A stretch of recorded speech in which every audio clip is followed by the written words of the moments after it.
Agar sizning nomingizda kvarta bo'lsa, ota-onangizdan qolgan uyda yashayotgan bo'lsangiz, ipoteka orqali uy olgan bo'lsangiz yoki kvartirangizni ijaraga berayotgan bo'lsangiz, bu video siz uchun juda muhim. Chunki ko'pchilik odamlar uy meniki, hujjati bor, demak muammo yo'q deb o'ylaydi. Aslida esa kvartira egasi bo'lgan odam bilishi shart bo'lgan bir nechta masalalar bor. Kadastr, ro'yxat, qarzdorlik, meros, ulush, ijara, kommunal to'lovlar, noqonuniy qayta qurish va firibgarlik xavflari. Men bugun sizga oddiy tushunarli tilda tushuntirib beraman. Avval qanday edi, hozir nimalarga e'tibor kuchaydi? Kim xavotir olishi kerak? Kimda muammo bo'lmasligi mumkin? Va eng asosiysi, bugunoq nima qilish kerak? Videoni oxirigacha ko'ring. Chunki bitta e'tiborsizlik kelajakda katta pul, sud, jarima yoki uy bilan bog'liq jiddiy muammoga aylanishi mumkin. Hozirning o'zida kanalga obuna bo'ling, videoga like bosing. Chunki bunday ma'lumotlar har bir xonadon egasiga kerak bo'ladi. Oldin ko'pchilik kvartira masalasiga juda sodda qarardi. Notariusda oldi sotdi shartnomasi tuzilgan bo'lsa, kadastr hujjati qo'lda bo'lsa, uyda yashab yurilsa, hammasi joyida deb hisoblanardi. Hatto ayrimlar yillar davomida hujjatlarni yangilamasdan, kommunal hisoblarni tekshirmasdan. Uyda kim ro'yxatda turganini bilmasdan yashab kelgan. Kimdir otasining nomidagi kvartirada yashaydi, lekin meros rasmiylashtirilmagan. Kimdir kvartirani sotib olgan, ammo kadastrida nom to'liq o'tmaganini tekshirmagan. Kimdir uyini ijaraga beradi, lekin shartnoma qilmaydi. Kimdir balkonni kengaytiradi, devorni buzadi, oshxonani boshqa joyga ko'chiradi, lekin ruxsat olmagan bo'ladi. Hozir esa vaziyat boshqacha. Davlat xizmatlari, kadastr, soliq, notarial tizim, kommunal tashkilotlar va elektron bazalar tobora bir-biri bilan bog'lanib boryapti. Bu nimani anglatadi? Endi ko'p narsani bilinmay qoladi deb o'ylash xavfli. Kvartira kimning nomida, unda qarzdorlik bormi? Ijara berilganmi? Soliq to'langanmi? Qayta qurish qonunimi? Meros rasmiylashtirilganmi? Ulushdorlar rozimi? Bularning hammasi kelajakda albatta yuzaga chiqadi. Masalan, siz kvartirani sotmoqchi bo'lasiz. Xaridor topiladi. Pul kelishiladi. Hamma narsa tayyor. Lekin notariusga borganda kvartirada kommunal qarzdorlik borligi yoki kadastrda bir xatolik borligi yoki uyda voyaga yetmagan bola ulushi borligi yoki meros to'liq rasmiylashtirilmagani aniqlanadi. Natijada bitim to'xtaydi. Xaridor ketadi. Siz esa hujjat ortidan yugurasiz. Ba'zan bu ish bir hafta emas, bir necha oyga cho'ziladi. Shuning uchun bugungi gap faqat uy sotayotganlarga emas. Bu gap uyni sotmayotgan, shunchaki yashayotgan odamlarga ham tegishli. Chunki muammo odatda sizga kerak bo'lgan eng noqulay paytda chiqadi. Kredit olishda, garov qo'yishda, meros bo'lishda, ajrashishda, sotishda, ijarachi bilan nizoda yoki tekshiruvda. Birinchi bilishingiz kerak bo'lgan narsa, kvartira egasi bo'lish faqat uy meniki degani emas. Bu huquq bilan birga majburiyat ham keladi. Egasi sifatida siz hujjatlar tozaligiga, kommunal to'lovlarga, soliq masalalariga, uyda amalga oshirilgan o'zgarishlarga va unda yashayotgan yoki ro'yxatda turgan shaxslarga e'tibor berishingiz kerak. Eng ko'p uchraydigan muammo kadastr bilan bog'liq. Ko'pchilikda eski kadastr hujjatlari bor. Ular yo'qolmagan, lekin undagi ma'lumotlar hozirgi holatga mos kelmasligi mumkin. Masalan, hujjatda kvartira maydoni 6,2 kvadrat metr deb ko'rsatilgan, lekin amalda balkon qo'shilgandan keyin 6,6 kvadrat metr bo'lib qolgan. Yoki hujjatda xonalar soni 2 ta, amalda esa devor olib tashlangan va reja o'zgargan. Siz bunga bu mening uyim, ichida nima qilsam o'zim bilaman deb qarashingiz mumkin.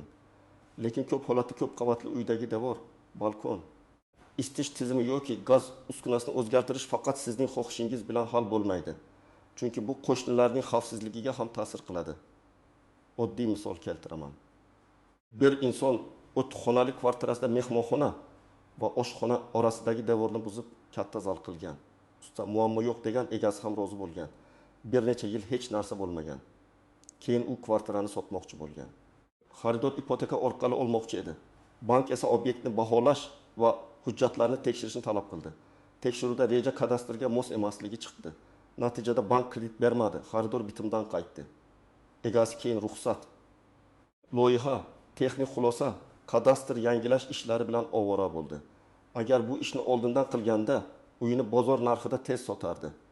E'tiborsizlik sabab 2-3 oy vaqt yo'qotdi va narxini ham tushirishga majbur bo'ldi. Ikkinchi masala, kvartirada kim ro'yxatda turgani. Ayrimlar ro'yxat faqat yashash uchun, egalikka aloqasi yo'q deb o'ylaydi. Har ro'yxatda turish har doim ham mulk huquqini bermaydi. Lekin amaliyotda bu juda muhim masala. Chunki sotishda, nizoda, sud ishida yoki ijaraga berishda uyda kim ro'yxatda turgani savol bo'ladi. Ayniqsa voyaga yetmaganlar, nogironligi bor shaxslar, sobiq turmush o'rtog'i, uzoq qarindoshlar ro'yxatda tursa, ularni chiqarish oddiy ariza bilan hal bo'lmasligi mumkin. Masalan, bir ayol kvartirasini sotmoqchi bo'ladi. Kvartira uning nomida, lekin uyda avval yashagan ukasi ro'yxatda qolib ketgan. Ukasi boshqa shaharda yashaydi. Kelishga va rozilik berishga shoshilmaydi. Xaridor esa men keyin bu odam bilan muammo bo'lishini istamayman deydi. Bitim yana cho'ziladi. Demak, uy sotish niyatingiz bo'lmasa ham, hoziroq uyda kim ro'yxatda turganini tekshirib qo'yish kerak. Uchinchi masala kommunal to'lovlar. Bu juda oddiy tuyuladi, lekin juda ko'p nizolar aynan shu yerdan boshlanadi. Elektr, gaz, suv, issiqlik, chiqindi, shirkat yoki boshqaruv kompaniyasi to'lovlari, domofon, lift, ta'mirlash badallari, bularning hammasi bo'yicha qarzdorlik yig'ilib qolishi mumkin. Ba'zan odam o'zi to'lagan deb yuradi, lekin eski hisob raqam, noto'g'ri abonent raqami yoki oldingi egadan qolgan qarz sabab muammo chiqadi. Bir erkak kvartira sotib olgan. Narxi bo'yicha kelishgan shartnoma qilingan. Keyin ko'chib kirgach, shirkatdan 4 million so'm qarzdorlik borligi haqida xabar kelgan. Oldingi egasi men bilmayman degan. Notariusdagi shartnomada kommunal qarzlar bo'yicha aniq band yozilmagan. Natijada yangi egasi ancha asab, vaqt va pul sarflagan. Shuning uchun kvartira olayotganda ham, sotayotganda ham kommunal tashkilotlardan qarzdorlik yo'qligi bo'yicha ma'lumotlarni oldindan tekshirish kerak. 4-masala ijara. Agar siz kvartirangizni ijaraga berayotgan bo'lsangiz, og'zaki kelishuv bilan ishlash juda xavfli. Yaxshi odam ekan, tanishimning tanishi ekan, har oy pulini beradi degan ishonch yetarli emas. Ijarachi kommunal qarz qoldirishi, uy jozlarini buzishi, qo'shnilar bilan janjal qilishi, belgilangan vaqtda chiqmasligi, hatto boshqa odamlarga qayta ijaraga berishi mumkin. Agar sizda yozma shartnoma bo'lmasa, huquqingizni himoya qilish qiyinlashadi. Misol, kvartira egasi uyini oyiga $300,000 evaziga ijaraga bergan. Depozit olmagan, shartnoma qilmagan. Ijarachi 3 oy yaxshi to'lagan, keyin kechiktira boshlagan.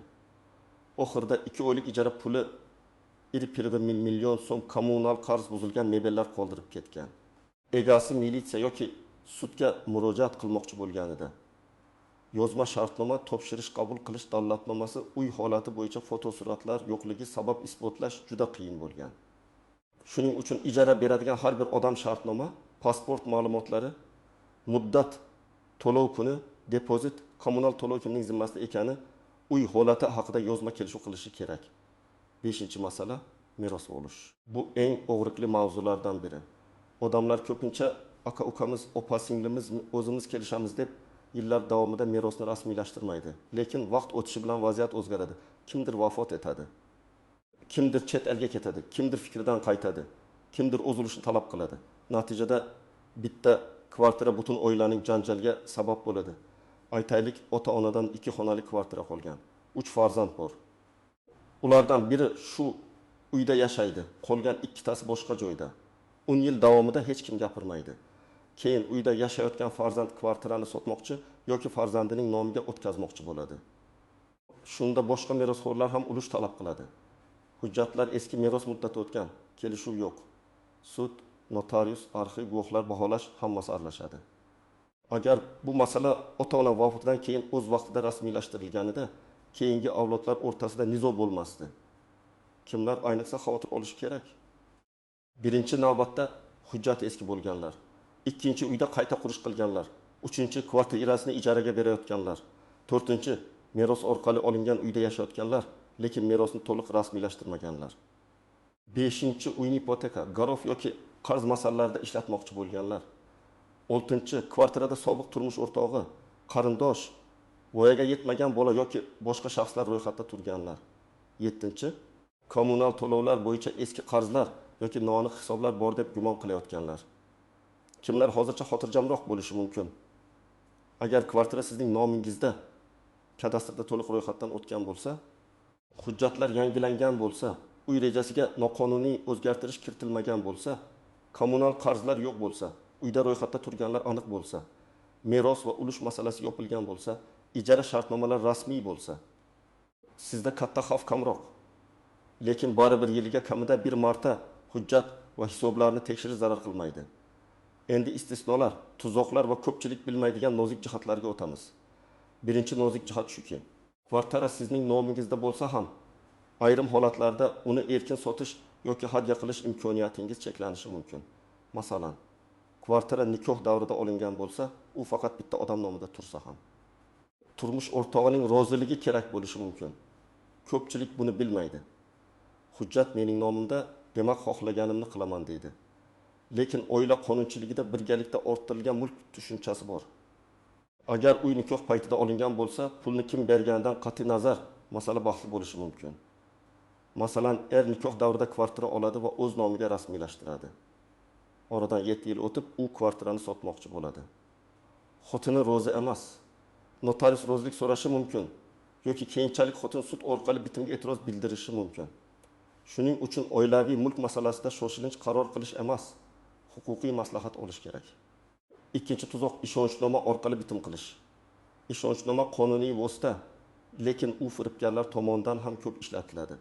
Agar siz kvartira sotib olayotgan bo'lsangiz va sotuvchi o'zi kelmang, vakil orqali ish qilayotgan bo'lsa, juda ehtiyot bo'ling. Ishonchnoma haqiqiymi, bekor qilinmaganmi, vakilga aynan sotish huquqi berilganmi, pulni olish huquqi bormi, mulk egasi tirikmi, ruhiy holati joyidami? Bularni tekshirish kerak. Ishonchnoma borligi hamma narsani avtomatik xavfsiz qilmaydi. Uchinchi nozik jihat, arzon narx. Agar bozor narxi 800 million so'm bo'lgan kvartira sizga 6 millionga taklif qilinsa, albatta savol bering. Balki egasiga shoshilinch pul kerakdir. Bu normal holat bo'lishi mumkin. Lekin arzon narx o'rtada meros nizosi, ro'yxatda turgan odam, sud taqiqi, kommunal qarz, noqonuniy qayta qurish, qo'shnilar bilan mojaro yoki hujjatdagi muammo bo'lishi ham mumkin. Men har doim shuni aytaman. Ko'chmas mulkda juda shirin taklifni avval shubha bilan tekshiring, keyin xursand bo'ling. 4-chi nozik jihat. Oldi sotdida haqiqiy narxni shartnomada past ko'rsatish.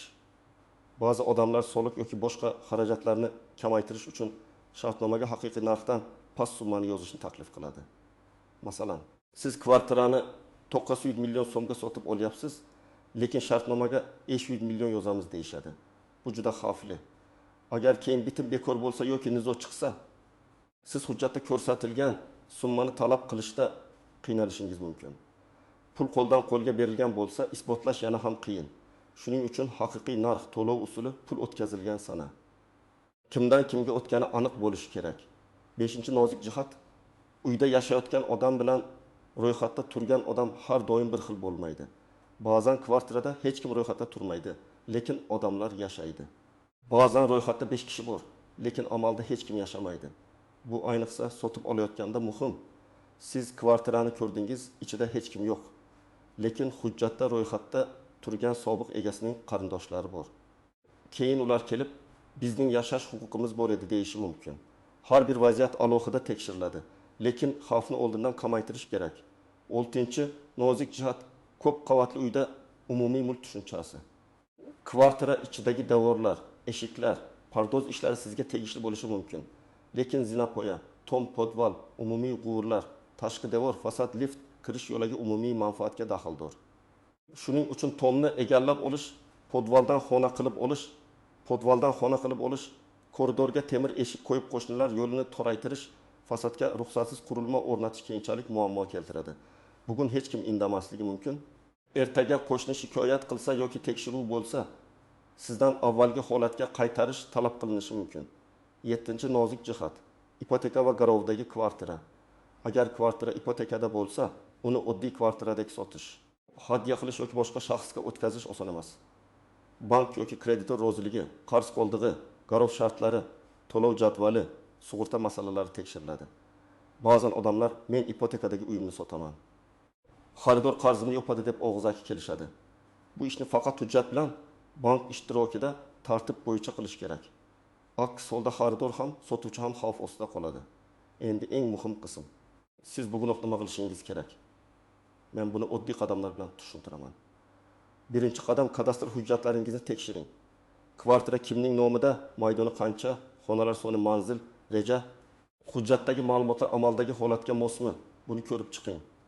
Agar hujjat eski bo'lsa yoki ma'lumotlar mos kelmasa, Davlat xizmatlari markazi yoki tegishli kadastr organi orqali ma'lumot oling. Elektron ko'chirma olish imkoniyatlarini ham tekshiring. Hujjatlar faqat sandiqda turishi emas, amaldagi bazada ham to'g'ri aks etishi kerak. Ikkinchi qadam, kvartirada kim ro'yxatda turganini aniqlang. Buni tegishli migratsiya va ro'yxatga olish organlari, davlat xizmatlari yoki mavjud elektron xizmatlar orqali tekshirish mumkin. Agar ro'yxatda siz bilmagan odam tursa, masalani cho'zmasdan hal qiling.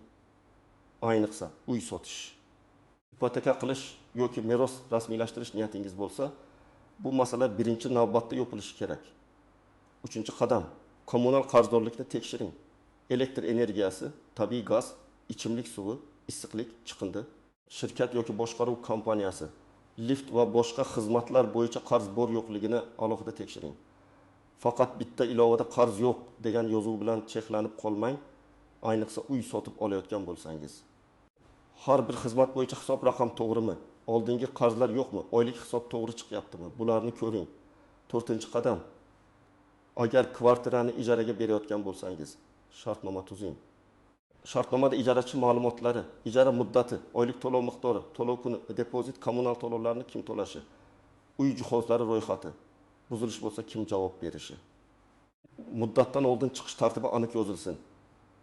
Uy topshirilayotgan paytda fotosurat va video oling. Jihozlar ro'yxatini dalolatnoma bilan rasmiylashtiring. Bu ishonchsizlik emas, bu normal himoya. 5-qadam. Meros masalasini ortga surmang. Agar kvartira ota-onangizdan yoki yaqin qarindoshingizdan qolgan bo'lsa, lekin siz hali merosni rasmiylashtirmagan bo'lsangiz, notariusga murojaat qiling. Kim merosxo'r, kim voz kechgan, kim ulush oladi, bular hujjatda aniq bo'lsin. Og'zaki kelishuvga suyanib yurish kelajakda farzandlaringizga ham muammo qoldirishi mumkin. 6-qadam, qayta qurish qilgan bo'lsangiz, qonuniyligini tekshiring. Devor buzilganmi? Balkon kengaytirilganmi? Gaz plitasi ko'chirilganmi? Hammom yoki oshxona joyi o'zgarganmi? Isitish tizimi almashtirilganmi? Bularning har biri muhim. Mutaxassisdan maslahat oling, kerak bo'lsa loyiha, ruxsat, texnik xulosa va kadastr o'zgarishini rasmiylashtiring. Qo'shnim ham shunday qilgan degan gap himoya bo'la olmaydi. 7-qadam, kvartira sotib olayotgan bo'lsangiz shoshilmang. Sotuvchidan kadastr hujjatlari, mulk huquqini tasdiqlovchi hujjat, ro'yxatda turganlar haqida ma'lumot, kommunal qarzdorlik holati, nikoh holati, turmush o'rtog'i roziligi kerak bo'lsa rozilik, meros bo'lsa meros hujjatlari. Ishonchnoma bo'lsa, uning haqiqiyligi haqida ma'lumot talab qiling. Pulni imkon qadar bank orqali iz qoldiradigan usulda o'tkazing. Shartnomada haqiqiy narx yozilsin. 8-qadam, muammo chiqqandan keyin emas, undan oldin mutaxassisga boring. Notarius, yurist, kadastr mutaxassisi, bank mutaxassisi yoki boshqaruv kompaniyasi bilan maslahatlashish ba'zan 30 daqiqa vaqt oladi, lekin sizni millionlab so'mlik xatodan saqlaydi. Odamlar ko'pincha muammo chuqurlashgandan keyin yurist qidiradi.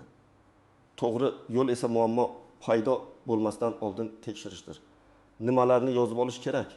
Men sizga kichik ro'yxat beraman. Bir varaq oling va quyidagilarni yozing. Kvartira egasi kim? Kadastr raqami bormi? Hujjat sanasi qachon? Uyda kimlar ro'yxatda turibdi? Kommunal qarzlar bormi? Uyda qanday qayta qurish qilingan? Kvartira nikoh davrida olinganmi? Meros yoki ulush masalasi bormi? Ijaraga berilgan bo'lsa shartnoma bormi? Garov yoki ipoteka cheklovi bormi? Mana shu savollarning bittasiga ham aniq javob bera olmasangiz, demak tekshirish kerak bo'lgan joy bor. Yana bir maslahat. Hujjatlarning nusxasini tartibga keltiring. Kadastr, oldi-sotdi shartnomasi, hadya shartnomasi, meros guvohnomasi, nikoh guvohnomasi yoki ajrim hujjati, kommunal to'lov kvittansiyalari, ijara shartnomasi, bank to'lovlari, ishonchnomalar, rozilik xatlari, bularning hammasini alohida papkada saqlang. Elektron nusxasini ham telefon yoki bulutli xotirada emas, xavfsiz joyda saqlashga harakat qiling. Hujjat yo'qolsa, tiklash mumkin, lekin vaqt va asob ketadi. Agar sizda hozir nizoli vaziyat bo'lsa, masalan, sobiq turmush o'rtog'i uyga da'vo qilayotgan bo'lsa, qarindoshlar meros bo'yicha kelisha olmayotgan bo'lsa, ijarachi chiqmayotgan bo'lsa, yoki qo'shnilar qayta qurish bo'yicha shikoyat qilayotgan bo'lsa, og'zaki tortishuvni davom ettirmang. Dalillarni yig'ing, hujjatlar, yozishmalar, to'lov cheklari, fotosuratlar, guvohlar, shartnomalar. Keyin mutaxassis bilan aniq strategiya tuzing. Hissiyot bilan qilingan harakat keyin o'zingizga zarar qilishi mumkin. Bugungi asosiy fikr shuki, kvartira egasi bo'lish faqat kalit va hujjatga ega bo'lish emas. Bu kadastr, ro'yxat, kommunal to'lov, meros, ulush, ijara, qayta qurish va huquqiy xavfsizlikni doimiy nazorat qilish degani. Hujjatlaringiz toza bo'lsa, siz xotirjam yashaysiz, uyingizni bemalol sotishingiz, garovga qo'yishingiz, meros qoldirishingiz yoki ijaraga berishingiz mumkin. Agar hujjatlarda noaniqlik bo'lsa, bugun kichik ko'ringan muammo ertaga katta nizoga aylanishi mumkin. Men sizga tavsiya qilaman. Videoni ko'rib bo'lgach, bugunoq kvartirangiz bo'yicha kamida 3 narsani tekshiring. Kadastr ma'lumotlari, ro'yxatda turgan shaxslar va kommunal qarzdorlik. Agar uy ijarada bo'lsa, shartnomani ko'rib chiqing. Agar meros masalasi bo'lsa, notariusga murojaat qiling. Agar qayta qurish bo'lgan bo'lsa, qonuniyligini aniqlang. Sizda shunday muammo bo'lganmi? Kvartira sotib olishda, sotishda, merosda yoki ijarada qiyinchilikka duch kelganmisiz? Izohlarda yozing. Boshqa odamlar ham sizning tajribangizdan foyda oladi. Videoga like bosing, kanalga obuna bo'ling va yaqinlaringizga yuboring. Chunki o'z kvartirasiga ega bo'lgan har bir inson bu ma'lumotlarni bilishi shart.